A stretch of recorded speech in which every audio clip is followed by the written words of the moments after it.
नमस्कार, bullet news फटाफट देख रहे हैं आप, जहां कम समय में होती हैं ज्यादा खबरें। मैं हूं आपके साथ दक्षा प्रिया। तो आइए खबरों की शुरुआत करते हैं। उत्तरकाशी टनल रेस्क्यू मामले पर बिहार में सियासत तेज होने लगी है।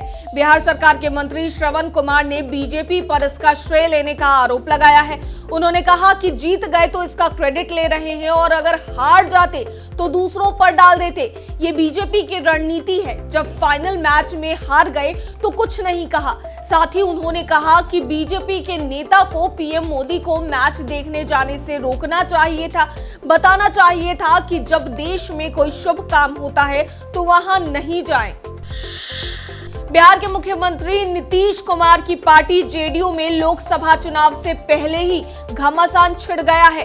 SC/ST कल्याण मंत्री रत्नेश सदा का एक कथित ऑडियो वायरल हो रहा है, जिसमें वो अपने एक समर्थक से जेडीयू के दलित नेता अशोक चौधरी का पुतला जलाने के लिए बोल रहे हैं। बताया जा रहा है कि पटना में आयोजित भीम संसद के दौरान अशोक चौधरी ने रत्नेश सदा को मंच से साइड कर दिया था, जिस वजह से रत्नेश सदा के समर्थकों में नाराजगी है। बिहार में शिक्षा विभाग के अपर मुख्य सचिव के पाठक ने एक आदेश जारी किया है, जिसमें कहा गया है कि राज्य में कोई भी शिक्षक संघ मान्य नहीं है। उन्होंने सभी शिक्षक संघों को अमान्य करार दिया है। साथ ही उन्होंने कहा है कि जो भी टीचर शिक्षा व्यवस्था को लेकर किसी भी प्रकार का कोई बयान या विचार सोशल मीडिया पर देते हैं, उससे शिक्षा व्यवस्था प्रभावित होती है।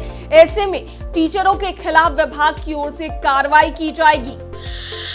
पटना के गर्दनी बाग में शिक्षक अभ्यर्थियों ने फिर से सरकार के खिलाफ धरना दिया और शिक्षक बहाली का सप्लीमेंट्री रिजल्ट जल्द जारी करने की मांग की है।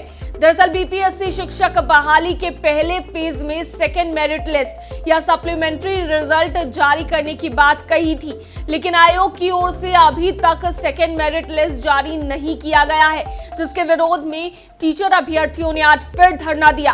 प्रदर्शनकारियों ने कहा कि शिक्षक भर्ती परीक्षा का फेज 2 भी शुरू हो गया है, जिसकी परीक्षा 7 दिसंबर को होगी। ऐसे में उनका क्या होगा, उन्हें सेकेंड मेरिट लिस्ट का इंतजार है। बिहार बीजेपी के अध्यक्ष सम्राट चौधरी ने शराबबंदी कानून को लेकर एक बार फिर से सीएम नीतीश कुमार पर निशाना साधा है। सम्राट चौधरी ने शराबबंदी कानून को फेल बताते हुए कहा है कि राज्य में शराब की बिक्री पहले से 11 गुना ज्यादा बढ़ गई है। 300 रुपए की शराब 1200 में बिक रही है और शराब की होम डिलीवरी भी हो रही है। चीन में फैली निमोनिया अब वियतनाम जा पहुंची है। इस बीमारी के बढ़ते प्रकोप को लेकर WHO ने चिंता जाहिर की है। वहीं भारत सरकार के स्वास्थ्य मंत्रालय ने भी सभी राज्यों को अलर्ट पर रहने का निर्देश दिया है। इसके बाद बिहार और झारखंड के अस्पतालों को भी अलर्ट मोड में तैयार किया जा रहा है। पटना के PMCH, IGIMS सहित कई अस्पतालों में निमोनिया को लेकर बच्चों के इलाज के लिए अलग से बेड तैयार किए गए हैं।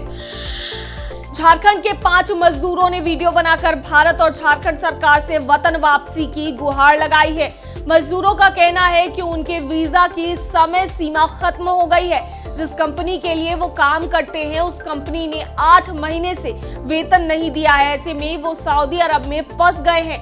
मजदूरों का कहना है कि उनके पास खाना खाने तक के पैसे नहीं है।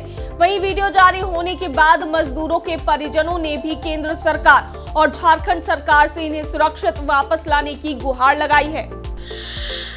सहरसा में यात्री ट्रेन पर पथराव करने का मामला सामने आया है। बताया जा रहा है कि सहरसा रेलवे स्टेशन के प्लेटफॉर्म नंबर 1 से पूर्णिया कोट के लिए पैसेंजर ट्रेन रवाना हुई थी, जिसके कुछ देर बाद जब ट्रेन छबड़ा टोली रेल फाटक संख्या 106 के पास पहुंची, ट्रेन पर कुछ असामाजिक तत्वों ने पथराव शुरू कर दिया, जिसमें एक महिला समेत 4 यात्रियों को चोट लग गई।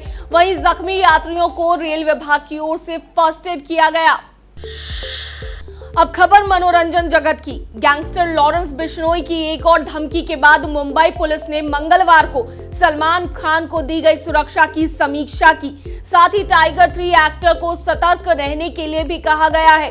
गैंगस्टर लॉरेंस बिश्नोई की धमकी के बाद अभिनेता को मुंबई पुलिस द्वारा पहले ही Y+ सुरक्षा दी जा चुकी है। अब खबर मौसम की। राजधानी पटना सहित पूरे प्रदेश में 8 दिसंबर के बाद से पछुआ की गति जोर पकड़ेगी। इसके बाद ही ठंड बढ़ेगी।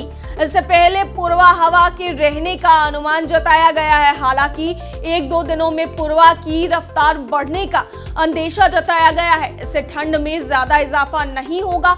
हालांकि न्यूनतम तापमान में मामूली वृद्धि और गिरावट दर्ज की जा सकती है। तो ये थी अब तक की प्रमुख खबरें। बने रहिए इसी तरह से दर्श न्यूज पर। धन्यवाद।